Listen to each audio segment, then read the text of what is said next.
প্রধানমন্ত্রী তারেক রহমানের রাজনৈতিক উপদেষ্টা ও ঢাকা ৮ আসনের সংসদ সদস্য মির্জা আব্বাসকে উন্নত চিকিৎসার জন্য সিঙ্গাপুরে নেওয়া হলো।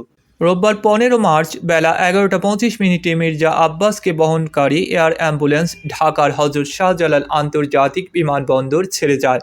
মির্জা আব্বাসের ব্যক্তিগত সচিব মিজানুর রহমান সোহেল জানান, মির্জা আব্বাসের সঙ্গে তার স্ত্রী আফরোজা আব্বাস, তাদের বড় সন্তান মির্জা ইয়াসির আব্বাস ও একজন ব্যক্তিগত চিকিৎসক গেছেন।